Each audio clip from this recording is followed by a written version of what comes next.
The question is that the motion be agreed to. The honourable member for Kooyong.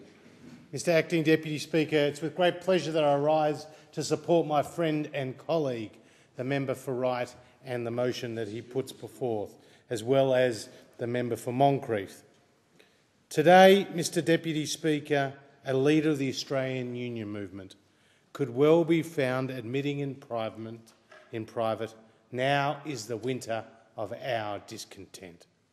Tarnished by the rolling scandals of the Health Services Union, plagued by factional warfare among its leadership, and struggling to maintain a declining membership, now at only 12% of the private sector workforce, are all the realities of the current union landscape.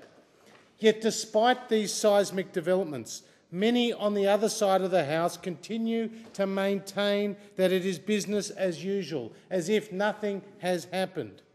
They continue to roll up to the ACTU conferences, chanting Soviet-era songs and pledging their allegiance.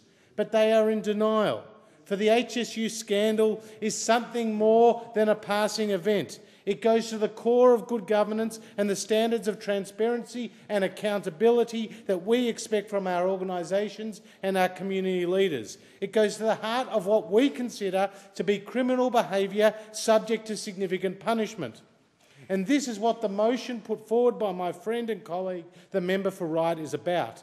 It is about saying that we expect the government to hold unions and their leaders to the same standards that we would expect of our companies and their directors. It's not enough for AWU Secretary Paul Howes to simply say, quote, that the alleged actions of a small minority in a relatively small sector have stained the reputations of the majority, and to use that as an excuse for not supporting wide-scale reform.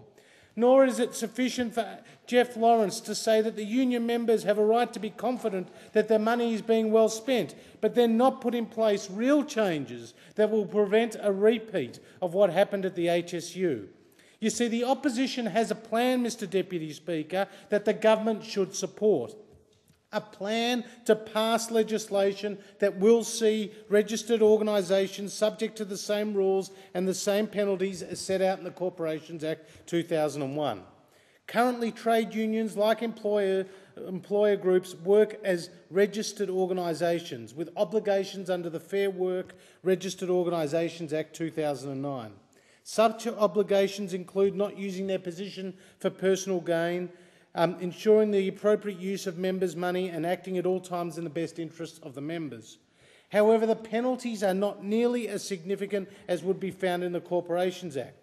For example, under Section 287 and 288 of the Fair Work Act, civil penalties for using information to the detriment of the organisation or for personal advantage could involve fines of only up to $2,200 for an individual, and no criminal provisions apply. In contrast, under Section 184 of the Corporations Act, criminal offences could lead to a fine of up to $200,000 for an individual and/or imprisonment up to 5 years. This is what now is required. What is more, the Coalition is not prepared to leave Julia Gillard's creation, Fair Work Australia, and its General Manager at Fair Work to police, enforce and investigate these new obligations on registered organisations. We need to separate the watchdog role of Fair Work Australia from its day-to-day role solving disputes and making agreements. This is why it took nearly 3 years or more for Fair Work to produce a report into the HSU and highlighting its institutional go-slow tactics as well as disconcerting levels of incompetence. So Tony Abbott has said that in government we will establish a new body, the Registered Organisations Commission, which will enforce these new compliance organisations, educate members of registered organisations about their rights, and also act as a repository of complaints from its members. Mr Acting Deputy Speaker, this is not an attack on unions, this motion. In fact, there are many good people who are members of unions. They make a significant contribution to the betterment of our country. But what this is about is an attack on corruption and building levels of responsibility, accountability and transparency.